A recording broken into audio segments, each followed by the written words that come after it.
கர்த்தருக்குள் அன்பான தேவ பிள்ளைகளே, ஆண்டவரும் இரட்சகருமாகிய இயேசுவின் நாமத்தினால் உங்களுக்கு என் அன்பின் வாழ்த்துக்கள்.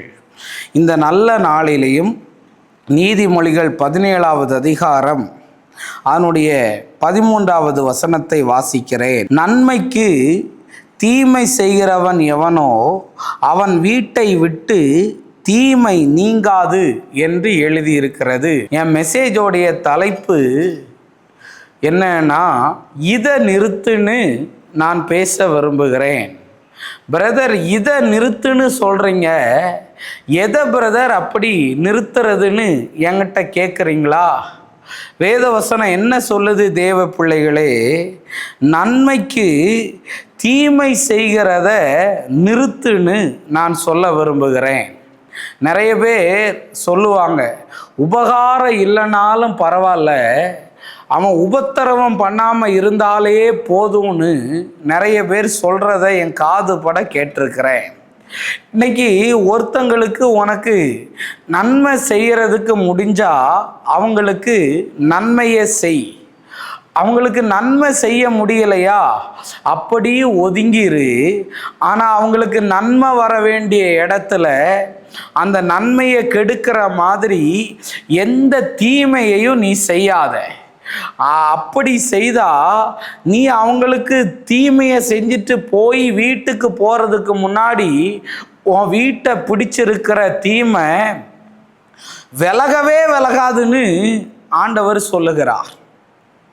இன்னைக்கு ஆஃபீஸில் நிறைய பேரோடைய தூக்கத்தை கெடுத்துட்டு நீ இன்னைக்கு வந்து பஞ்சு மெத்தையில் ஏசியில் தூங்கினாலும் உனக்கு தூக்கம் வராது. அன்னைக்கு தானியலை கொண்டு சிங்க குழியில் போட்டுட்டு ராஜா வந்து அரண்மனையில் உலாவுகிறார். அரண்மனையில் சொகுசு பங்களால இருக்கிறார்.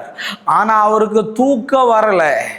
ஏன் தெரியுமா? நன்மை செய்து கொண்டிருந்த ஒரு தானியலை அவனுக்கு நேராக நான் தீமை செஞ்சிட்டேனேன்னு சொல்லி அவனுக்கு தூக்கம் வரலையா. இன்னைக்கு நிறைய பேரோட ப்ரொமோஷனை ஒரு கையெழுத்து போட்டால் அது சாங்ஷன் ஆயிரும்.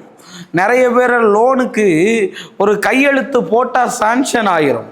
ஆனால் ஈஸியாக முடிய வேண்டியதை 4 நாள் வர வச்சு 5 நாள் கஷ்டப்படுத்திட்டு செய்கிற. நன்மை செய்யலைனாலும் பரவாயில்ல, தீமை செய்யாத.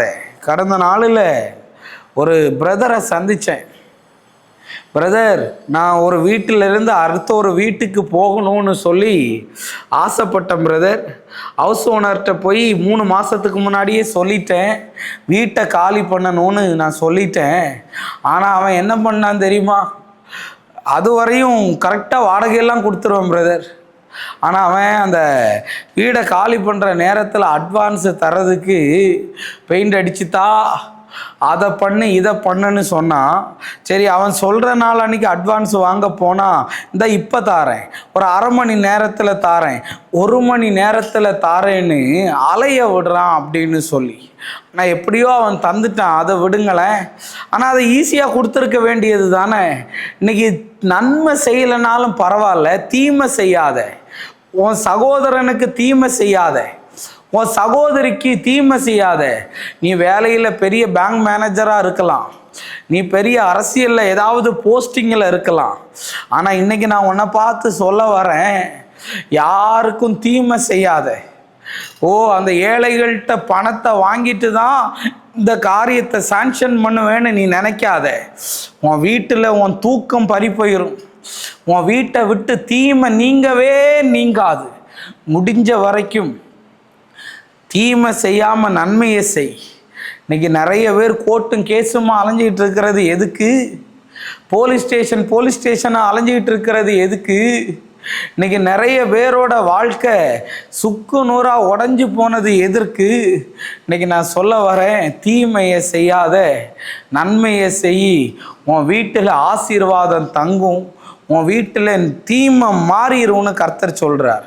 அன்றைக்கி நிறைய பேர் ஆஃபீஸில் மற்றவங்கள போட்டு கொடுத்து ப்ரொமோஷனை கட் பண்ண வைக்கிறது, அடுத்தவங்கள போட்டு கொடுத்து அவங்க பேரை டேமேஜ் பண்ணுறது, அவங்க நல்லா வேலை செஞ்சுக்கிட்டு இருந்தாலும் அதை குறை சொல்கிறது, இப்படி எல்லாம் நிறைய பேரை மன டிப்ரெஷன் ஆக்கி மன அழுத்தத்துக்குள்ள ஆக்குறீங்க. தேவ பிள்ளையே, நன்மைக்கு பதிலாக தீமையை செய்யாத. அப்படி செய்தனா அந்த தீமை உன் வீட்டை விட்டு ஒருபோது நீங்காது, பைபிள் சொல்லுது. அதனால் மனம் திரும்பு, கர்த்தர் பெரிய காரியத்தை செய்வார். நம்ம ஜெபிப்போம். அன்பான நல்ல ஆண்டவரே, இந்த நேரத்திற்காக உமக்கு நன்றி சொல்கிறேன். ஆண்டவரே, யாரெல்லாம் தீமையினால் சூழ்ந்து இருக்கிறார்களோ அவர்களுக்கெல்லாம் ஆண்டவர் நன்மைகளை செய்யும்படியாய் ஜெபிக்கிறேன்.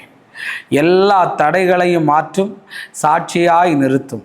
இயேசுவின் நாமத்தில் வேண்டுகிறேன் நல்ல பிதாவே. ஆமேன், ஆமேன், ஆமேன். God bless you. கர்த்தர் உங்களை ஆசீர்வதிப்பார்.